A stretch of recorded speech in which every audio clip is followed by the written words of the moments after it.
ਸਤਿ ਸ਼੍ਰੀ ਅਕਾਲ ਜੀ। ਤੁਸੀਂ ਵੇਖ ਰਹੇ ਹੋ ਫਤਿਹ ਮੀਡੀਆ 5। ਮੈਂ ਹਾਂ ਰੂਹੀ ਗਰੋਵਰ। ਦੇਸ਼ ਦੁਨੀਆ ਦੀਆਂ तमाम ਖਬਰਾਂ ਲੈ ਕੇ ਅਸੀਂ ਹਾਜ਼ਰ ਹਾਂ।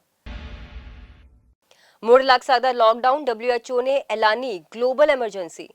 ਸਾਲ 2019 ਦੇ ਵਿੱਚ ਕਰੋਨਾ ਦੇ ਆਤੰਕ ਕਰਕੇ ਪੂਰੀ ਦੁਨੀਆ ਹੀ ਘਰਾਂ ਦੇ ਵਿੱਚ ਡੱਕੇ ਜਾਣ ਦੇ ਲਈ ਮਜਬੂਰ ਹੋ ਗਈ ਸੀ ਤੇ ਲੱਖਾਂ ਲੋਕਾਂ ਨੂੰ ਆਪਣੀ ਜਾਨ ਤੱਕ ਗਵਾਉਣੀ ਪੈ ਗਈ ਸੀ।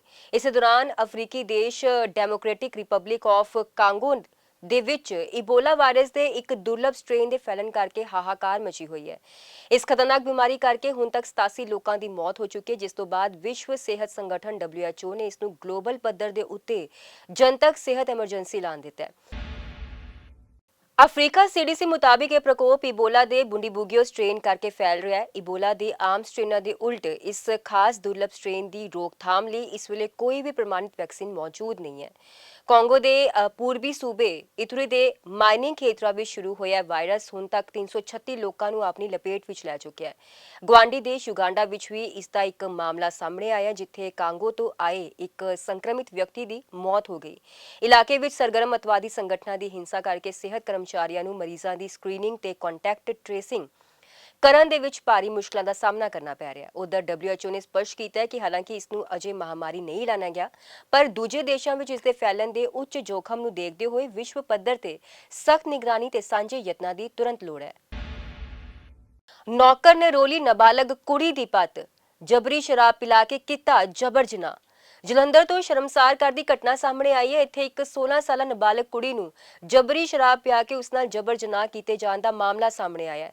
ਇਸ ਮਾਮਲੇ ਵਿੱਚ ਥਾਣਾ ਰਾਮਾ ਮੰਡੀ ਦੀ ਪੁਲਿਸ ਨੇ ਸੁਦਾਮਾ ਨਾਂ ਦੇ ਮੁਲਜ਼ਮ ਨੂੰ ਗ੍ਰਿਫਤਾਰ ਕਰ ਲਿਆ ਤੇ ਉਸ ਨੂੰ ਮਾਣਯੋਗ ਅਦਾਲਤ ਵਿੱਚ ਪੇਸ਼ ਕਰਦੇ ਹੋਏ ਉਸ ਦਾ ਪੁਲਿਸ ਰਿਮਾਂਡ ਹਾਸਲ ਕੀਤਾ ਜਾਏਗਾ। ਜੋ ਕੁੜੀ ਹੈ ਹੁਸ਼ਿਆਰਪੁਰ ਰੋਡ ਤੇ ਸਥਿਤ ਇੱਕ ਕਲੋਨੀ ਵਿੱਚ ਕਿਸੇ ਦੇ ਘਰ ਵਿੱਚ ਖਾਣਾ ਬਣਾਉਣ ਦਾ ਕੰਮ ਕਰਦੀ ਸੀ ਤੇ ਉੱਥੇ ਹੀ ਰਾਤ ਨੂੰ ਸੋ ਜਾਂਦੀ ਸੀ। ਉਸੇ ਘਰ ਦੇ ਵਿੱਚ 15-16 ਸਾਲਾਂ ਤੋਂ ਸੁਦਾਮਾ ਨਾਂ ਦਾ ਇੱਕ ਮੁੰਡਾ ਵੀ ਕੰਮ ਕਰ ਰਿਹਾ ਸੀ। 16 ਮਈ ਨੂੰ ਰਾਤ 8:30 ਵਜੇ ਸੁਦਾਮਾ ਕੁੜੀ ਨੂੰ ਜਬਰੀ ਸ਼ਰਾਬ ਪਿਆ ਕੇ ਕਮਰੇ ਵਿੱਚ ਲੈ ਗਿਆ ਤੇ ਉਸ ਦੇ ਨਾਲ ਜਬਰ ਜਨਾਹ ਕੀਤਾ। ਉਸ ਤੋਂ ਬਾਅਦ ਉਸਨੇ ਕੁੜੀ ਨੂੰ ਧਮਕਾਇਆ ਕਿ ਜੇਕਰ ਉਸਨੇ ਕਿਸੇ ਨੂੰ ਕੁਝ ਵੀ ਦੱਸਿਆ ਤਾਂ ਉਹ ਉਸ ਨੂੰ ਜਾਨੋਂ ਮਾਰ ਦੇਗਾ।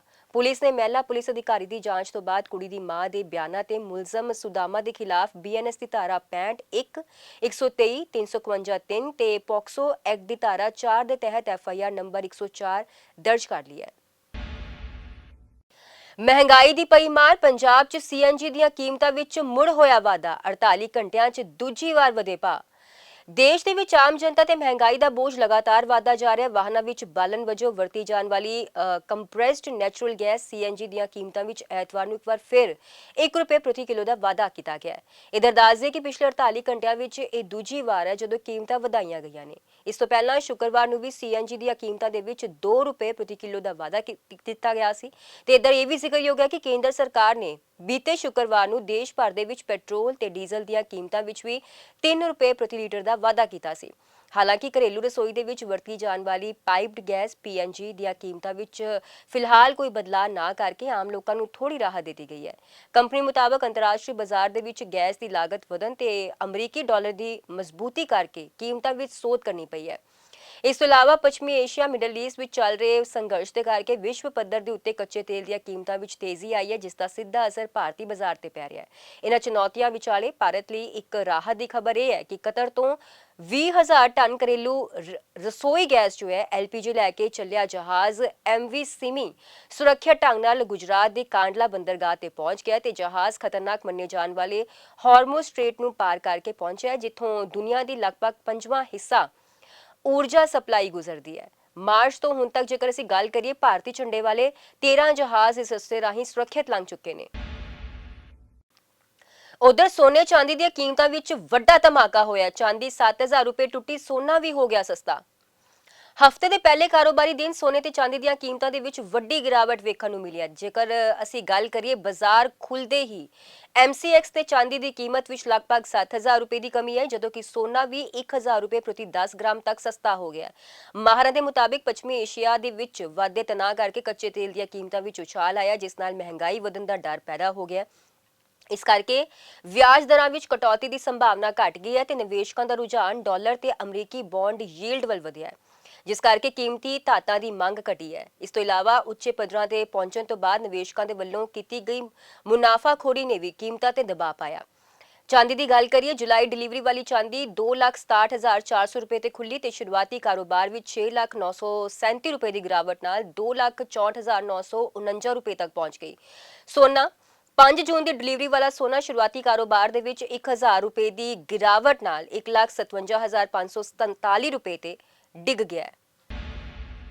35 ਅਤਵਾਦੀ ਕੀਤੇ ਢੇਰ, ਚੋਟੀ ਦੇ 3 ਕਮਾਂਡਰ ਗ੍ਰਿਫਤਾਰ। ਪਾਕਿਸਤਾਨੀ ਫੌਜ ਦੀ ਵੱਡੀ ਕਾਰਵਾਈ। ਪਾਕਿਸਤਾਨੀ ਸੁਰੱਖਿਆ ਬਲਾਂ ਨੇ ਬਲੋਚਿਸਤਾਨ ਦੇ ਮੰਗਲਾ ਜ਼ਰਕੂਨ ਘਰ ਖੇਤਰ ਦੇ ਵਿੱਚ ਖੂਫੀਆ ਜਾਣਕਾਰੀ ਦੇ ਆਧਾਰ ਦੇ ਉੱਤੇ ਕਾਰਵਾਈ ਦੌਰਾਨ 35 ਅਤਵਾਦੀ ਮਾਰੇ ਤੇ 3 ਚੋਟੀ ਦੇ ਕਮਾਂਡਰਾਂ ਨੂੰ ਗ੍ਰਿਫਤਾਰ ਕੀਤਾ। ਬਲੋਚਿਸਤਾਨ ਸਰਕਾਰ ਦੇ ਬੁਲਾਰੇ ਸ਼ਾਹਿਦ ਰਿੰਡ ਨੇ ਐਤਵਾਰ ਰਾਤ ਨੂੰ ਕਵੇਟਾ ਵਿੱਚ ਮੀਡੀਆ ਨੂੰ ਦੱਸਿਆ ਕਿ 13 ਮਈ ਨੂੰ ਕਾਰਵਾਈ ਸ਼ੁਰੂ ਹੋਣ ਤੋਂ ਬਾਅਦ ਪਿਛਲੇ 4 ਦਿਨਾਂ ਦੇ ਵਿੱਚ 35 ਅਤਵਾਦੀ ਮਾਰੇ ਗਏ ਨੇ। ਰਿੰਡ ਨੇ ਕਿਹਾ ਕਿ ਇਹ ਕਾਰਵਾਈ ਬਲੋਚਿਸਤਾਨ ਦੇ ਵਿੱਚ ਪਾਬੰਦੀਸ਼ੁਦਾ ਤਹਿਰੀਕੇ ਤਾਲਿਬਾਨ ਪਾਕਿਸਤਾਨ ਤੇ ਇਸ ਦੇ ਸਹਿਯੋਗੀ ਸਮੂਹਾਂ ਵਿਰੁੱਧ ਹੈ। ਰਿੰਡ ਨੇ ਅੱਗੇ ਕਿਹਾ ਕਿ ਫੜੇ ਗਏ 3 ਕਮਾਂਡਰ ਹਾਈ ਪ੍ਰੋਫਾਈਲ ਵਿਅਕਤੀ ਨੇ ਤੇ ਇਹ ਕਾਰਵਾਈ ਸੂਬੇ ਦੇ ਵਿੱਚ ਪਹਿਲਾਂ ਫੜੇ ਗਏ ਅਤਵਾਦੀਆਂ ਤੋਂ ਪ੍ਰਾਪਤ ਖੂਫੀਆ ਜਾਣਕਾਰੀ ਦੇ ਆਧਾਰ ਤੇ ਕੀਤੀ ਗਈ ਸੀ।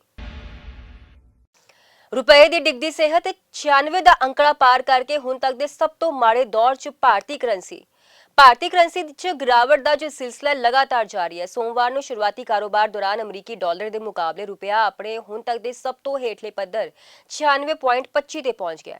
ਕੱਚੇ ਤੇਲ ਦੀਆਂ ਵਧੀਆਂ ਕੀਮਤਾਂ ਤੇ ਵਿਸ਼ਵ ਵਿਆਪੀ ਅਨਿਸ਼ਚਿਤਤਾਵਾਂ ਕਰਕੇ ਘਰੇਲੂ ਕਰੰਸੀ ਤੇ ਭਾਰੀ ਦਬਾਅ ਵੇਖਣ ਨੂੰ ਮਿਲ ਰਿਹਾ ਹੈ। ਦਾਜ਼ੀ ਬਾਜ਼ਾਰ ਮਾਹਿਰਾਂ ਦੇ ਮੁਤਾਬਿਕ ਅੰਤਰਰਾਸ਼ਟਰੀ ਬਾਜ਼ਾਰ ਦੇ ਵਿੱਚ ਕੱਚੇ ਤੇਲ ਦੀਆਂ ਉੱਚੀਆਂ ਕੀਮਤਾਂ, ਮਜ਼ਬੂਤ ਅਮਰੀਕੀ ਡਾਲਰ ਤੇ ਜਾਰੀ ਭੂ ਰਾਜਨੀਤਿਕ ਤਣਾਅ ਕਰਕੇ ਉੱਭਰ ਰਹੇ ਬਾਜ਼ਾਰਾਂ ਦੀਆਂ ਕਰੰਸੀਆਂ ਮੁਸ਼ਕਲ ਦੇ ਵਿੱਚ ਨੇ।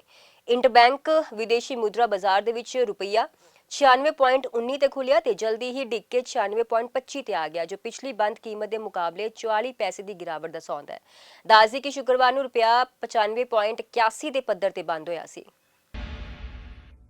ਕੇਰਲ ਦੇ ਨਵੇਂ ਮੁੱਖ ਮੰਤਰੀ ਬਣੇ ਵੀਡੀ ਸਤੀਸ਼ਨ, ਕੈਬਨਿਟ ਦੇ 20 ਮੰਤਰੀਆਂ ਸਣੇ ਚੁੱਕੀ ਸਹੁੰ।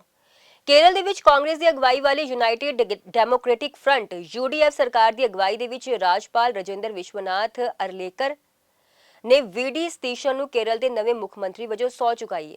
ਇਸ ਮੌਕੇ ਵੀਡੀ ਸਤੀਸ਼ਨ ਦੇ ਨਾਲ-ਨਾਲ ਉਹਨਾਂ ਦੇ 22 ਕੈਬਨਿਟ ਮੰਤਰੀਆਂ ਨੇ ਵੀ ਆਪਣੇ ਅਹੁਦੇ ਦੀ ਸਹੁੰ ਚੁੱਕੀ। ਸਹੁੰ ਚੁੱਕ ਸਮਾਗਮ ਦੇ ਵਿੱਚ ਕਾਂਗਰਸ ਪ੍ਰਧਾਨ ਮਲਿਕਾਰਜੁਨ ਖੜਗੇ ਤੇ ਪਾਰਟੀ ਦੇ ਸੀਨੀਅਰ ਨੇਤਾ ਰਾਹੁਲ ਗਾਂਧੀ ਤੇ ਪ੍ਰਿਯੰਕਾ ਗਾਂਧੀ ਵਾਡਰਾ ਸਮੇਤ ਹੋਰ ਆਗੂ ਮੌਜੂਦ ਸਨ। ਕਾਂਗਰਸ ਸ਼ਾਸਿਤ ਰਾਜਾਂ ਦੇ ਮੁੱਖ ਮੰਤਰੀ, ਕੇਰਲ ਦੇ ਸਾਬਕਾ ਮੁੱਖ ਮੰਤਰੀ ਪਿਨਰਾਈ ਵਿਜਯਨ, ਖੱਬੇ ਪੱਖੀ ਨੇਤਾ ਤੇ ਭਾਰਤੀ ਜਨਤਾ ਪਾਰਟੀ (ਬੀਜੇਪੀ) ਦੇ ਨੁਮਾਇੰਦੇ ਵੀ ਇਸ ਸਮਾਗਮ ਦੇ ਵਿੱਚ ਸ਼ਾਮਲ ਹੋਏ। ਇਹ ਸਮਾਗਮ ਇੱਥੇ ਸੈਂਟਰਲ ਸਟੇਡੀਅਮ ਵਿਖੇ ਹੋਇਆ, ਜਿੱਥੇ ਵਿਆਪਕ ਪ੍ਰਬੰਧ ਕੀਤੇ ਗਏ ਨੇ, ਜਿਸ ਵਿੱਚ ਲਗਭਗ 10,000 ਲੋਕਾਂ ਦੇ ਬੈਠਣ ਦੀ ਸਮਰੱਥਾ ਵਾਲਾ ਇੱਕ ਵਿਸ਼ਾਲ ਪੰਡਾਲ ਲਗਾਇਆ ਗਿਆ। ਇਸ ਸਮਾਗਮ ਦੇ ਲਈ ਕੇਰਲ ਭਰ ਤੋਂ ਹਜ਼ਾਰਾਂ ਕਾਂਗਰਸੀ ਵਰਕਰ ਰਾਜ ਦੀ ਰਾਜਧਾਨੀ ਪਹੁੰਚੇ। ਦੱਸਦੇ ਕਿ 140 ਮੈਂਬਰੀ ਕੇਰਲ ਵਿਧਾਨ ਸਭਾ ਦੇ ਲਈ ਚੋਣਾਂ 9 ਅਪ੍ਰੈਲ ਨੂੰ ਹੋਈਆਂ ਸਨ, ਜਿਨ੍ਹਾਂ ਦੇ ਨਤੀਜੇ 4 ਮਈ ਨੂੰ ਐਲਾਨੇ ਗਏ ਸਨ। ਕਾਂਗਰਸ ਦੀ ਅਗਵਾਈ ਵਾਲੇ ਯੂਨਾਈਟਿਡ ਡੈਮੋਕ੍ਰੈਟਿਕ ਫਰੰਟ (ਯੂਡੀਐਫ) ਨੇ 102 ਸੀਟਾਂ ਜਿੱਤੀਆਂ, ਜਦੋਂ ਕਿ ਖੱਬੇ ਪੱਖੀ ਡੈਮੋਕ੍ਰੈਟਿਕ ਫਰੰਟ ਯਾਨੀ ਕਿ ਐਲਡੀਐਫ ਨੇ 35 ਤੇ ਭਾਜਪਾ ਨੂੰ 3 ਸੀਟਾਂ ਮਿਲੀਆਂ। ਸ਼ੇਅਰ ਬਾਜ਼ਾਰ ਦੇ ਵਿੱਚ ਹਾਹਾਕਾਰ, ਡੋਨਾਲਡ ਟਰੰਪ ਦੀ ਧਮਕੀ ਨੇ ਮਚਾਈ ਤਬਾਹੀ, ਨਿਵੇਸ਼ਕਾਂ ਦੇ 7 ਲੱਖ ਕਰੋੜ ਸੁਆਹ। ਪੱਛਮੀ ਏਸ਼ੀਆ ਦੇ ਵਿੱਚ ਵਾਧੇ ਤਣਾਅ ਤੇ ਅਮਰੀਕੀ ਰਾਸ਼ਟਰਪਤੀ ਡੋਨਾਲਡ ਟਰੰਪ ਦੀ ਇੱਕ ਧਮਕੀ ਦੇ ਕਰਕੇ ਅੱਜ ਭਾਰਤੀ ਸ਼ੇਅਰ ਬਾਜ਼ਾਰ ਦੇ ਵਿੱਚ ਭਾਰੀ ਭੂਚਾਲ ਵੇਖਣ ਨੂੰ ਮਿਲਿਆ। ਕਾਰੋਬਾਰ ਦੀ ਸ਼ੁਰੂਆਤ ਹੁੰਦਿਆਂ ਸਾਰੀ ਬੀਐਸਈ ਸੈਂਸੈਕਸ 1000 ਅੰਕਾਂ ਤੋਂ ਜ਼ਿਆਦਾ ਟੁੱਟ ਗਿਆ, ਜਦਕਿ ਨਿਫਟੀ ਦੇ ਵਿੱਚ ਵੀ 300 ਅੰਕਾਂ ਦੀ ਵੱਡੀ ਗਿਰਾਵਟ ਦਰਜ ਕੀਤੀ ਗਈ। ਇਸ ਗਿਰਾਵਟ ਕਰਕੇ ਨਿਵੇਸ਼ਕਾਂ ਦੇ ਲਗਭਗ 7 ਲੱਖ ਕਰੋੜ ਰੁਪਏ ਪਲਾਂ ਦੇ ਵਿੱਚ ਹੀ ਡੁੱਬ ਗਏ। ਟਰੰਪ ਦੀ ਧਮਕੀ ਨੇ ਵਿਗਾੜਿਆ ਬਾਜ਼ਾਰ ਦਾ ਮੂਡ। ਜਿਹਾਂ ਬਾਜ਼ਾਰ ਦੇ ਵਿੱਚ ਇਸ ਵੱਡੀ ਤਬਾਹੀ ਦਾ ਮੁੱਖ ਕਾਰਨ ਜੋ ਹੈ ਅਮਰੀਕੀ ਰਾਸ਼ਟਰਪਤੀ ਡੋਨਾਲਡ ਟਰੰਪ ਦਾ ਉਹ ਬਿਆਨ ਮੰਨਿਆ ਜਾ ਰਿਹਾ, ਜਿਸ ਦੇ ਵਿੱਚ ਉਹਨਾਂ ਨੇ ਈਰਾਨ ਨੂੰ ਚੇਤਾਵਨੀ ਦਿੰਦਿਆਂ ਕਿਹਾ ਕਿ ਉਹਨਾਂ ਕੋਲ ਸਮਾਂ ਬਹੁਤ ਤੇਜ਼ੀ ਨਾਲ ਖਤਮ ਹੋ ਰਿਹਾ ਹੈ। ਜੇਕਰ ਈਰਾਨ ਨੇ ਜਲਦੀ ਫੈਸਲਾ ਨਾ ਲਿਆ ਤਾਂ ਉਸ ਕੋਲ ਕੁਝ ਨਹੀਂ ਬਚੇਗਾ। ਇਸ ਧਮਕੀ ਤੋਂ ਬਾਅਦ ਦੁਨੀਆ ਭਰ ਦੇ ਬਾਜ਼ਾਰਾਂ ਵਿੱਚ ਦਹਿਸ਼ਤ ਫੈਲ ਗਈ ਤੇ ਕੱਚੇ ਤੇਲ ਦੀਆਂ ਕੀਮਤਾਂ ਦੇ ਵਿੱਚ ਵੀ ਉਛਾਲ ਆ ਗਿਆ। ਕੈਨੇਡਾ ਦੇ ਯੂਕੋਨ ਖੇਤਰ ਦੇ ਡਾਸਨ ਸਿਟੀ ਦੇ ਵਿੱਚ ਵਾਪਰੀ ਭਿਆਨਕ ਅੱਗ ਦੀ ਘਟਨਾ ਦੌਰਾਨ ਸ਼ਹਿਰ ਦਾ ਪ੍ਰਸਿੱਧ ਤੇ ਇਤਿਹਾਸਕ ਵੈਸਟਮਿੰਸਟਰ ਹੋਟਲ ਪੂਰੀ ਤਰ੍ਹਾਂ ਤਬਾਹ ਹੋ ਗਿਆ। ਇਸ ਘਟਨਾ ਮਗਰੋਂ ਸਥਾਨਕ ਲੋਕਾਂ ਦੇ ਵਿੱਚ ਡੂੰਘਾ ਦੁੱਖ ਤੇ ਚਿੰਤਾ ਦਾ ਮਾਹੌਲ ਬਣ ਗਿਆ। ਦ ਪਿਟ ਦੇ ਨਾਂ ਨਾਲ ਮਸ਼ਹੂਰ ਵੈਸਟਮਿੰਸਟਰ ਹੋਟਲ ਦੇ ਵਿੱਚ ਐਤਵਾਰ ਸਵੇਰੇ ਅੱਗ ਲੱਗ ਗਈ, ਜਿਸ ਨੇ ਕੁਝ ਹੀ ਸਮੇਂ ਵਿੱਚ ਪੂਰੀ ਇਮਾਰਤ ਨੂੰ ਆਪਣੀ ਚਪੇਟ ਦੇ ਵਿੱਚ ਲੈ ਲਿਆ। ਅੱਗ ਇੰਨੀ ਜ਼ਿਆਦਾ ਭਿਆਨਕ ਸੀ ਕਿ ਅੱਗ ਬੁਝਾਊ ਕਰਮਚਾਰੀਆਂ ਨੂੰ ਕਾਫੀ ਮੁਸ਼ਕਲਾਂ ਦਾ ਸਾਹਮਣਾ ਕਰਨਾ ਪਿਆ। ਸਥਾਨਕ ਨਿਵਾਸੀਆਂ ਦਾ ਕਹਿਣਾ ਹੈ ਕਿ ਇਸ ਅੱਗ ਦੇ ਨਾਲ ਸ਼ਹਿਰ ਦੀ ਇੱਕ ਇਤਿਹਾਸਕ ਪਛਾਣ ਖਤਮ ਹੋ ਗਈ। ਹਾਲਾਂਕਿ ਅੱਗ ਲੱਗਣ ਦੇ ਕਾਰਨਾਂ ਦੀ ਜਾਂਚ ਕੀਤੀ ਜਾ ਰਹੀ ਹੈ। ਅਧਿਕਾਰੀਆਂ ਨੇ ਇਲਾਕੇ ਨੂੰ ਘੇਰ ਕੇ ਸੁਰੱਖਿਆ ਪ੍ਰਬੰਧ ਜਿਹੜੇ ਨੇ ਵਧਾ ਦਿੱਤੇ ਨੇ। ਫਿਲਹਾਲ ਕਿਸੇ ਜਾਨੀ ਨੁਕਸਾਨ ਦੀ ਪੁਸ਼ਟੀ ਨਹੀਂ ਹੋਈ, ਪਰ ਇਮਾਰਤ ਨੂੰ ਭਾਰੀ ਨੁਕਸਾਨ ਪਹੁੰਚਿਆ ਹੈ। ਉਧਰ ਸਥਾਨਕ ਲੋਕਾਂ ਤੇ ਕਾਰੋਬਾਰੀਆਂ ਨੇ ਇਸ ਘਟਨਾ ਨੂੰ ਡਾਸਨ ਸਿਟੀ ਲਈ ਇੱਕ ਵੱਡਾ ਝਟਕਾ ਕਰਾਰ ਦਿੱਤਾ ਹੈ। ਕਈ ਲੋਕਾਂ ਨੇ ਸੋਸ਼ਲ ਮੀਡੀਆ ਰਾਹੀਂ ਆਪਣਾ ਦੁੱਖ ਸਾਂਝਾ ਕਰਦਿਆਂ ਇਸ ਇਮਾਰਤ ਨੂੰ ਸ਼ਹਿਰ ਦੀਆਂ ਯਾਦਾਂ ਤੇ ਸੱਭਿਆਚਾਰ ਦਾ ਅਹਿਮ ਹਿੱਸਾ ਦੱਸਿਆ। ਉਧਰ ਕੈਨੇਡਾ ਦੇ ਵਿੱਚ ਹੰਟਾ ਵਾਇਰਸ ਦਾ ਸ਼ੱਕੀ ਮਾਮਲਾ, ਕਰੂਜ਼ ਤੋਂ ਪਰਤਿਆ ਯਾਤਰੀ ਸੰਕਰਮਿਤ।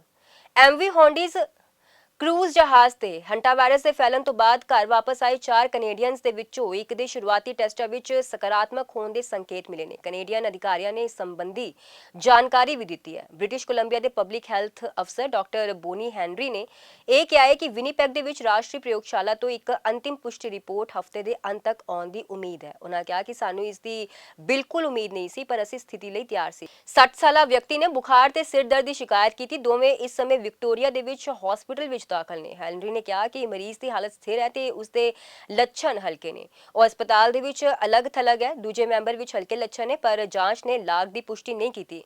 ਉਸਨੇ ਕਿਹਾ ਕਿ ਘੱਟੋ-ਘੱਟ ਕੁਝ ਰਾਹਤ ਮਿਲੀ ਹੈ ਕਿ ਲੱਛਣਾਂ ਦਾ ਪਤਾ ਜਲਦੀ ਹੀ ਲੱਗ ਗਿਆ ਸੀ। ਦੋਵਾਂ ਨੂੰ ਅਗਲੇ ਕਈ ਦਿਨਾਂ ਲਈ ਨਿਗਰਾਨੀ ਹੇਠ ਰੱਖਿਆ ਜਾਏਗਾ।